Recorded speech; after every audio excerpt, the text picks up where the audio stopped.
तो इस वीडियो में मैं बात करने वाला हूँ कि क्या एमबीबीएस बांग्लादेश वाली डिग्री इंडिया में वैलिड है, और बाकी मेरे बैचमेट से भी पूछेंगे सवाल। कैसे हुआ? अरे मेरा ब्रेकअप कब हुआ? अबे भाई मुझे मिली ही कब थी कोई। तो आज मैं बात करने वाला हूँ बांग्लादेश एमबीबीएस डिग्री इंडिया में वैलिड होती है या नहीं। जैसे कि मैं यहाँ पर बांग्लादेश में एमबीबीएस कर रहा हूँ, तो क्या इंडिया में जाने के बाद मैं वहाँ पर प्रैक्टिस कर पाऊंगा या नहीं?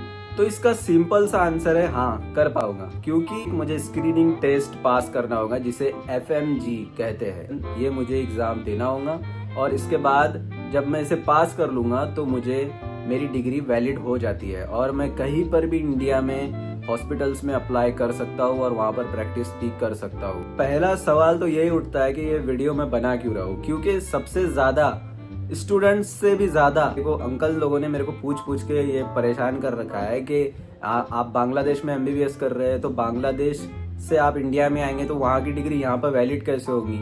और दूसरी चीज, अगर आप इंडिया से बांग्लादेश में एमबीबीएस करने आ रहे हैं तो इधर उधर की कुछ बात मत लेकर आइएगा। कोई भी आपको जो फ्रॉड एजेंट्स होते हैं, नीट एग्जाम देने के बाद ही आप यहाँ पर आकर अपना एमबीबीएस में एडमिशन लेना है आपको।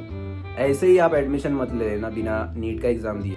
बिना नीट का एग्जाम दिए तो आप एडमिशन यहाँ पर ले सकते हैं, लेकिन आपको क्योंकि इंडिया में वापस आना है तो नीट का एग्जाम दिया हुआ होना जरूरी है। मतलब कि आप नीट का एग्जाम दो, फिर एमबीबीएस के लिए यहाँ पर अप्लाई करो और कॉलेज में यहाँ पर आकर अपना एमबीबीएस कंप्लीट करो, फिर वापस जाओ और अपना FMG एग्जाम दो और उसके बाद आपकी डिग्री वहाँ पर वैलिड हो जाती है इंडिया में। अब दूसरी चीज, क्योंकि मेरी बैच जो है वो 2021-22 बैच है, तो मेरे लिए ये अब हो चुका है कि मुझे एमबीबीएस कंप्लीट करने के बाद मुझे यहीं पर इंटर्नशिप भी कंप्लीट करनी होगी। दूसरे जो भी स्टूडेंट्स हैं जो अब्रॉड में गए हुए हैं तो उनको भी वहां पर अपना एमबीबीएस कंप्लीट करने के बाद उसी कंट्री में इंटर्नशिप करनी होगी कंप्लीट अपनी 1 साल की, और उसके बाद वो लोग वहां से वापस आएंगे, FMG का एग्जाम देंगे।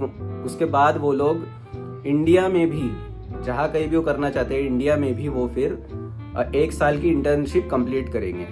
इसके बाद वो लोग वैलिड, उनकी डिग्री वैलिड हो जाती है।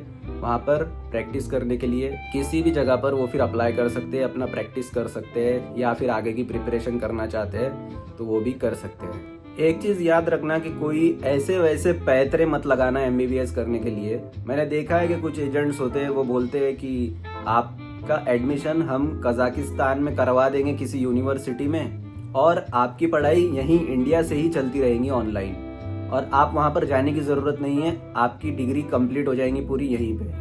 तो भाई ये तो मुझे चीज समझ में नहीं आई थी।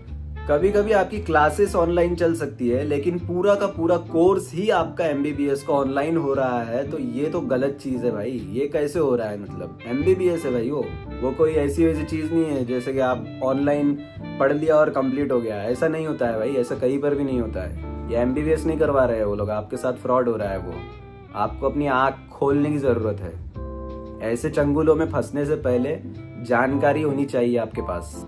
तो जैसा कि मैंने आपको बताया कि स्टूडेंट्स से ज्यादा अंकल्स ही ये सवाल पूछते हैं कि क्या बांग्लादेश में कैसी पढ़ाई है, एमबीबीएस को लेकर कैसी पढ़ाई होती है। तो पढ़ाई के बारे में अगर मैं कहूँ तो यहाँ पर काफी स्ट्रिक्ट चलता है और यहाँ पर क्लासेस आपको रेगुलर जाना ही होता है, कुछ भी हो जाए। तो मैं तो मतलब ऐसा है कि रेगुलर जाना ही पड़ता है मुझे। मतलब बहुत ही ज्यादा स्ट्रिक्ट मामला है पढ़ाई को लेकर।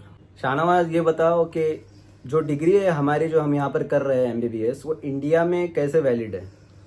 भाई वैलिड ऐसे है, मतलब कि जो 54 मंथ का कोर्स है वो कंप्लीट होना चाहिए। और दूसरी बात ये है कि 54 मंथ का कंप्लीट हम कोर्स करके जाएंगे। उसके बाद ये है कि हम वहाँ पे FMG देंगे तो उससे प्रैक्टिस के लिए हमको वहाँ पर रजिस्ट्रेशन मिल जाएगी, उससे डिग्री वैलिड हो जाएगी और तो कोई प्रॉब्लम नहीं है ऐसी। मतलब यहाँ पे अपना ड्यूरेशन जो है कोर्स का वो कंप्लीट करो, इंटर्नशिप कंप्लीट करो। उसके बाद इंटर्नशिप तो जैसे अभी हम लोगों का बैच से तो अभी कोई कंपलसरी नहीं है, हमारे पास से तो कंपलसरी है। 22-23 में भी हमारे बैच से भी चल रही है बात, लेकिन अभी कंफर्म नहीं है। अब हमारी बैच जो है 2021-22 है। हाँ, तो ये बात चल रही है अभी कि हमें इंटर्नशिप भी यहीं पे करनी होगी, फिर वहां जाके FMG देना होगा और वहां पर भी जो इंटर्नशिप करनी हाँ, होगी। 2 साल का इंटर्नशिप करें, लेकिन अभी हमारे बैच के लिए इतना कंफर्म नहीं है। अच्छा, अभी मतलब बात चल रही है, ये अभी कंफर्म नहीं है। हाँ कंफर्म नहीं है वो। और अरशद, ये सेम सवाल आपसे भी है।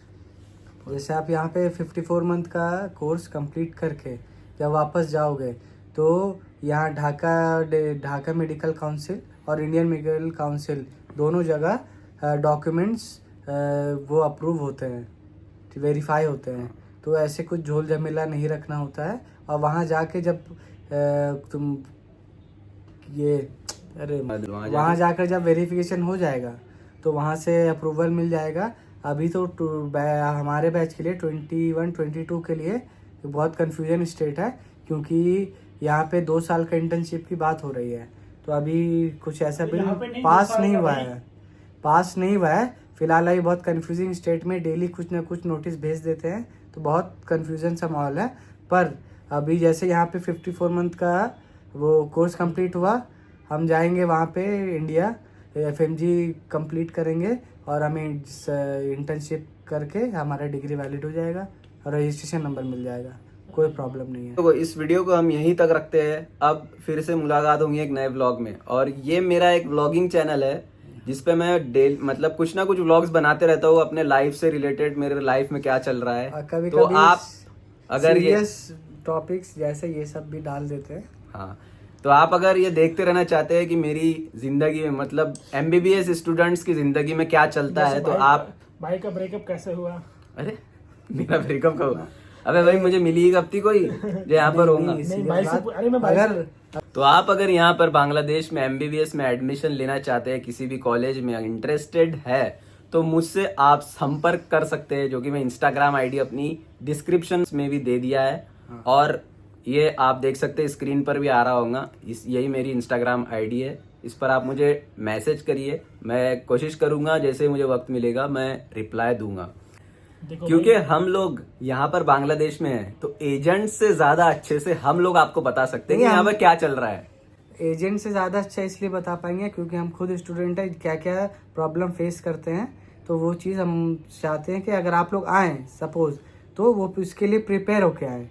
हाँ, हमारे एक एजेंट ने हमारे कॉलेज में बोला था कि हमारे कॉलेज के ऊपर स्विमिंग पूल है। नहीं तो वो बच्चा भी बहुत भोला था ना। तो एजेंट बहुत चालू होते हैं, just for their some dollars वो एडमिशन करा देते हैं, बाद में कुछ वो सपोर्ट नहीं करते। तो सब एजेंट्स नहीं होते, सब एजेंट्स नहीं होते हैं ऐसे। सीधी साफ बात ये है कि अगर किसी को यहाँ पे एडमिशन लेना है, जब आप 40-50 लाख रुपए खर्च कर रहे हो, तो एक बार मतलब कि एडमिशन लेने से पहले आप घूम के जाओ एजेंट के साथ, हॉस्टल देख के जाओ, कॉलेज देख के जाओ। जब इतना टूरिस्ट वीजा अपना बनाओ एक बार का, घूमो यहाँ पर आराम से, घूमो फिरो भी, कॉलेज भी देखो अच्छे से, और उसके बाद में यहाँ पर एडमिशन। कॉलेज देखना, हॉस्टल देखना, आओ एक बार, थोड़े पैसे खर्चे होंगे, आप एक बार आइए, कॉलेज हॉस्टल एनवायरनमेंट देख के जाइए सूटेबल है कि नहीं।